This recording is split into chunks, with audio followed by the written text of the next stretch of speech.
Hello students, कैसे हैं आप लोग। आज से हम अपना फार्माकोलॉजी लेक्चर सीरीज स्टार्ट कर रहे हैं। इसमें हम थ्योरेटिकल बातें पढ़ेंगे, लेकिन इस तरीके से पढ़ेंगे कि एक बार में कॉन्सेप्ट आपके दिमाग में चला जाए।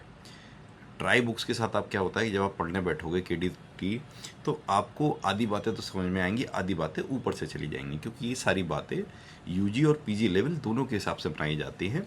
यूजी लेवल पे उसमें बहुत थोड़ा सा पार्ट होगा, तो एकदम हाई ईल्ड, एकदम क्रिस्प पॉइंट्स जो कि एग्ज़ाम में कवर होने चाहिए वही हम करेंगे। तो सबसे पहले हम इसको समझेंगे एक स्टोरी के हिसाब से। देखिए, दो पेशेंट आप मानिए, एक यंग हेल्दी एडल्ट है, मान लीजिए वो नीचे आ जाते हैं। एक पेशेंट है मेल 25 और दूसरा है मेल 55। ठीक है ना। डॉक्टर साहब ने उसको सेम दवाई दी, प्रोपेनॉल। ठीक है, बीटा ब्लॉकर दिया। यंग पेशेंट बहुत जल्दी ठीक हो गया, उसकी रिकवरी पूरी नॉर्मल हो गई। लेकिन एल्डरली पेशेंट में दवाई बॉडी में एक्यूमुलेट हो गई और उसकी वजह से उनको टॉक्सिसिटी हो गई। जबकि आप देखो दवाई दोनों की सेम है, तो सेम डोज पे फर्क क्यों आ रहा है इतना। ये कॉन्सेप्ट अगर आप समझ जाएंगे तो आपका बेसिक्स बिल्कुल क्लियर हो जाएगा। सेकंड, आप देखिए, कोई भी ड्रग जो होता है, आप मानिए ड्रग एक विलेन होता है जो कि आया है, तो विलेन के फॉर्म से समझेंगे तो ड्रग का एक्शन आपको बिल्कुल तैयार हो जाएगा। तो दो पॉइंट है, फार्मोडायनामिक्स और फार्मोकाइनेटिक्स। फार्मोकाइनेटिक्स का मतलब क्या होता है, आप मानिए दवाई एक तरीके से मेहमान है, तो मेहमान जब भी आपके घर आएगा तो क्या हो सकता है, वैसे ही बॉडी में जब भी दवाई आएगा तो बॉडी दवाई के साथ चार चीज़ें करेगी। सबसे पहला एब्जॉर्प्शन, ठीक है ना। सेकंड डिस्ट्रीब्यूशन, कि जहाँ जानी है वहाँ पे सारी वो दवाई भेज देंगे। फिर मेटाबोलाइजेशन, कि वो दवाई लिवर में जाके प्रोसेस होने लगी। और लास्ट है एक्सक्रीशन, ठीक है, कि सब यूज़ होने के बाद निकलने लगा। तो इसको हम मेहमान के इस फॉर्म में समझेंगे कि जब भी मेहमान घर में आता है तो सबसे पहले आप उसको घर के अंदर बुलाते हैं कि आ जाइए। ये हो गया एब्जॉर्प्शन। सेकंड होता है कि जब भी आपके घर में मेहमान आएगा, आप उसको ड्राइंग रूम में या कहीं और लेके जाते हो कि आइए अपना घर दिखाते हैं आपको, ये हमारा ड्राइंग रूम है, ये हमारा डाइनिंग रूम है। ये हो गया डिस्ट्रीब्यूशन। वैसे ही इंजेक्शन के बाद मेडिसिन को जहाँ ज़रूरत है वहाँ भेजने को हम बोलते हैं डिस्ट्रीब्यूशन। थर्ड होता है मेटाबोलाइजेशन, यानी कि मेहमान आपका आता है, आप उसको कुछ खिलाते पिलाते हो कि भाई ये खा लो वो खा लो। वैसे ही बॉडी मेटाबोलाइज करती है ड्रग को, उसको जैसे भी प्रोसेस करना होता है एब्जॉर्प्शन के लिए वो करती है। और लास्ट है एक्सक्रीशन, कि जब मेहमान की विजिट पूरी हो जाती है तो आप उसको कहते हैं जी इस घर से अब आप चले जाइए, आप उसको बाय बाय टाटा कर देते हैं। तो ये पूरा है फार्मोकाइनेटिक्स। काइनेटिक्स का जो सिंपल मतलब हुआ वो ये हुआ कि बॉडी ड्रग के साथ क्या कर रही है। ठीक है ना, ड्रग तो एक मेहमान की तरह आया है। अब नेक्स्ट पॉइंट है फार्मोडायनामिक्स, डी।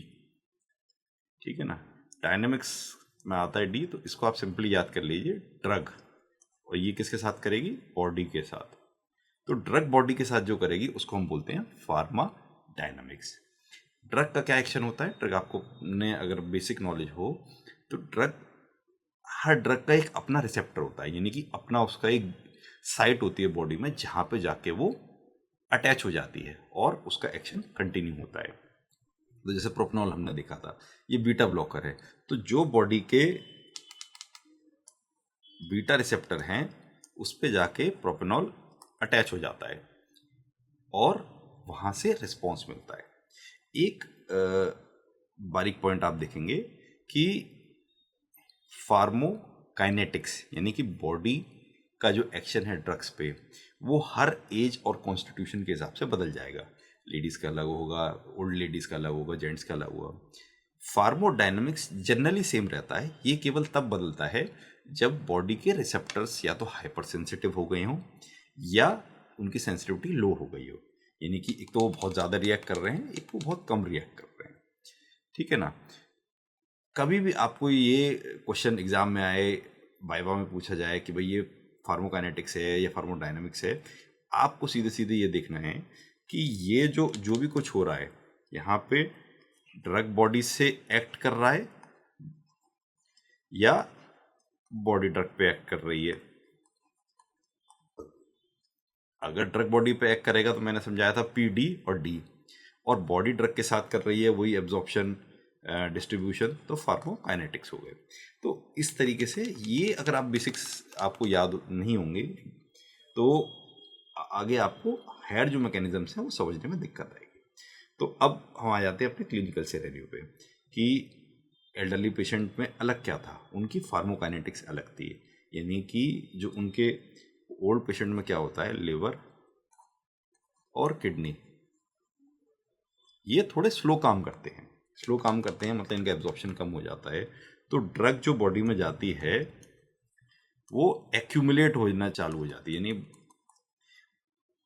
मेटाबॉलिज्म उसका कम हो गया और वो उसका कुछ ना कुछ रेजिड्यू इकट्ठा होने लग गया।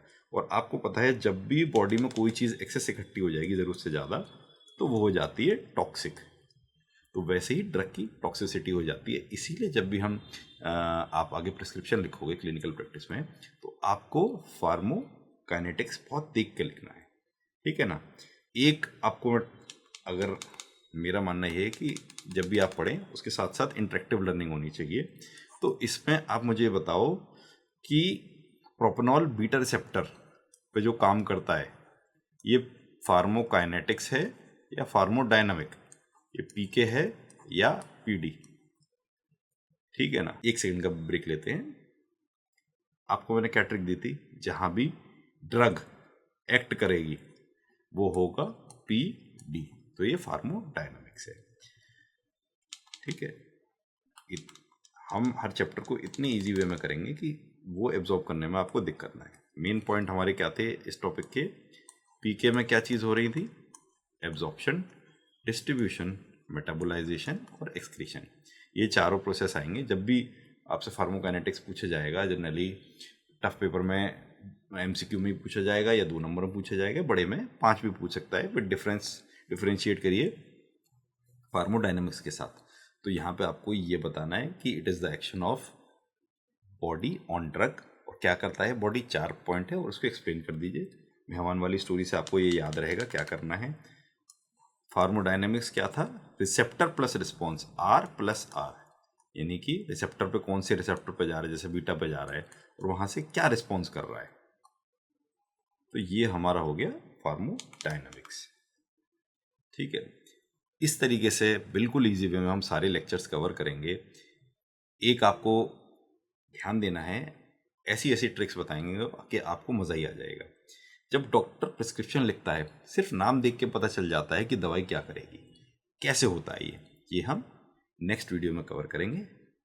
अगर ये मेरा फर्स्ट टाइम है लाइव लेक्चर का, अगर आपको कुछ और इम्प्रूवमेंट चाहिए तो आप नीचे कमेंट करके बताइए, जो सही हो रहा है वो भी बताइए। Thank you.